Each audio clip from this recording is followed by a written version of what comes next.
Welcome back to An Anthropologist and a Cat discuss Judith Butler. Episode 2, Gender Trouble. Chapter 1, Sections 3 and 4, which is Gender, the Circular Ruins of Contemporary Debate, and Theorizing the Binary, the Unitary, and Beyond. So starting with Gender, Circular Ruins of a Contemporary Debate, we're talking about whether or not a person actually has a gender. Because questioning whether or not it's something we're said to be or is something we have, which is a really interesting discussion, and it's something that Butler does talk about a lot in regards to the whole construction of this idea. Because she brings forth the point, does construction suggest that certain laws generate gender differences along universal axes of sexual difference? Which, once again, brings forth that really important point about how sex and gender are not the same thing. And how, your sex can be one thing, but your gender and gender identity can be completely other. Which is very important to remember as we're working within an intersectional feminist framework. Those are some of my favorite words. So, social scientists look at gender as a factor of analysis. It's also said to be a mark of biological, linguistic, and/or cultural difference. So, what this is really doing is further differentiating an already sexually differentiated body. But we're beginning to look at that as how these significations exist together and in contrast to each other. And then there's others, going off of Simone de Beauvoir, who only the feminine gender is marked, being that the universal person is masculine, and therefore we have to define women as the other, which is an interesting point that should be further discussed. But you have, in this section,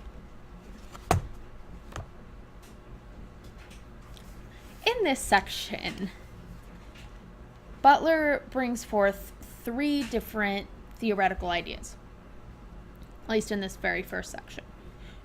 We're working with the work of Irigaray, I think that's how you pronounce that, Beauvoir, and Wittig.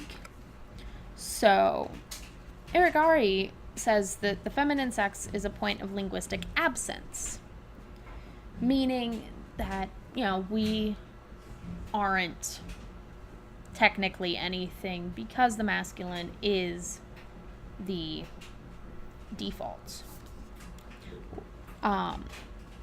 This absence actually reverses Beauvoir's argument that we just discussed. And then also Wittig's, that the female sex is marked while the male sex is not. For Irigaray, the female sex is not a lack or an other, but it's still separate from the universal masculine.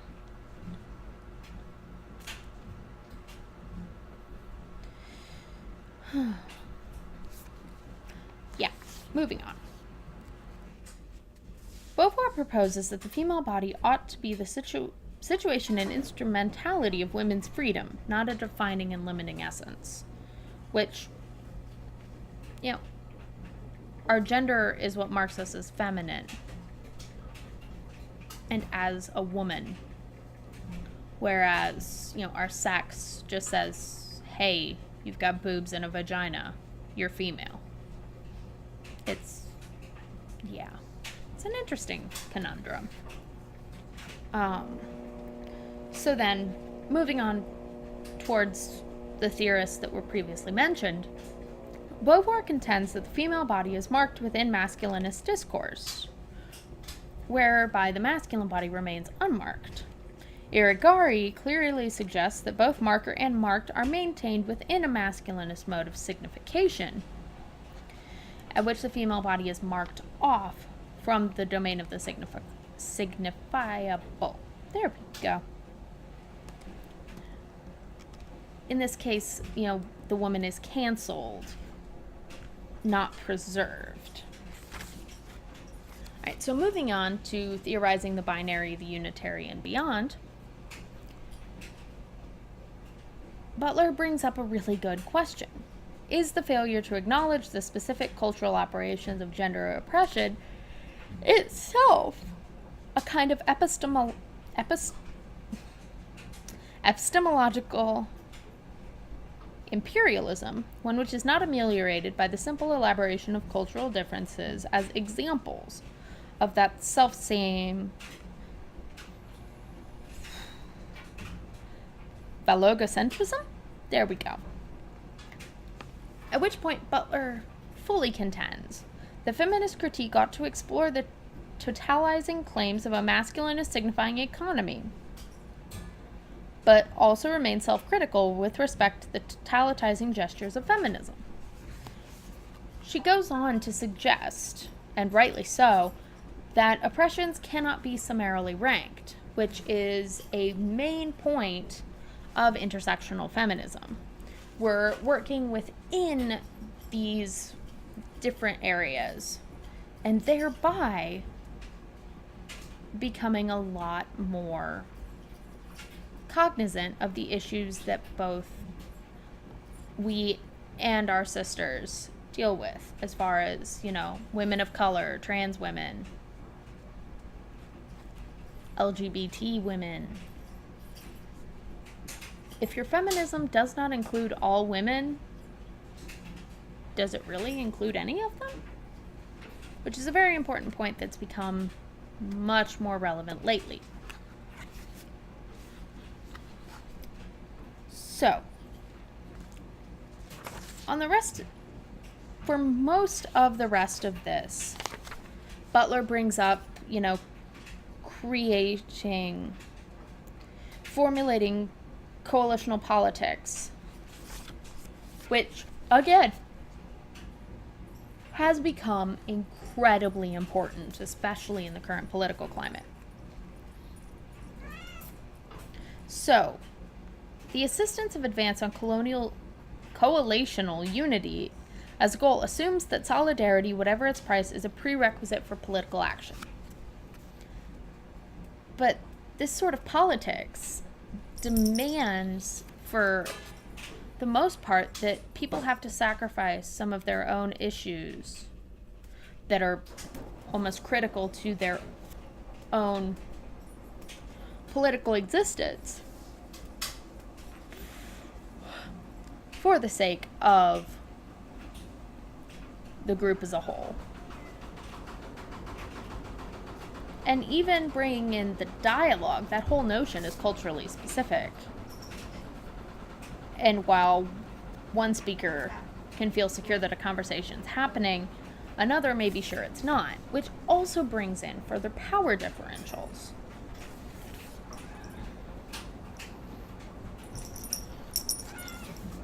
Hi. Ladies and gentlemen, the cat of an anthropologist and a cat discuss Judith Butler. Hi, Dee. Mwah. You are why we can't have nice things.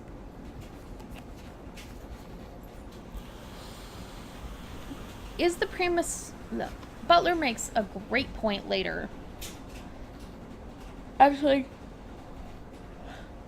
it's more of a question that arises later.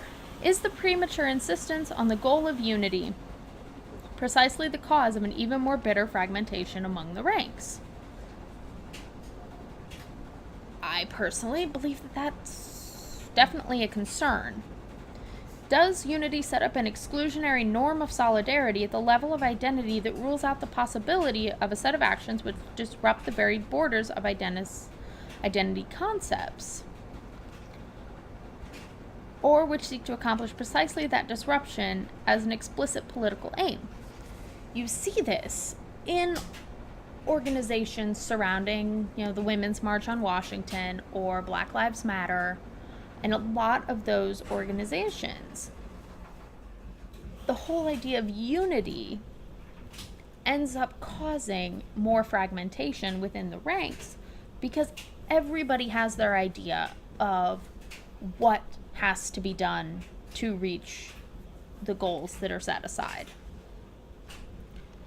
So, what Butler actually proposes is an anti-foundationalist approach that assumes that neither that identity is a premise nor that the shape or meaning of a coalitional assemblage can be known prior to its achievement, which is something that we're slowly realizing even more because, once again, coalitions initially formed aren't always successful because of a number of reasons and variables that are inherently involved. Butler ends this section with a very decisive statement. Gender is a complexity whose totality is permanently deferred, never fully what it is at any given juncture in time. This is a very critical statement because looking at the development of gender over the past 20, 30, 50 years, it's vastly, vastly different than what we're looking at now. We have a lot more gender identities, we have a lot more accepted gender identities, and that definitely comes into play with what we're working on right now. All right, that finishes up today's video. Thank you all so much for watching. If you have any questions or thoughts on the video, please feel free to put them down in the comments. And I will see all of you in the next video. Bye!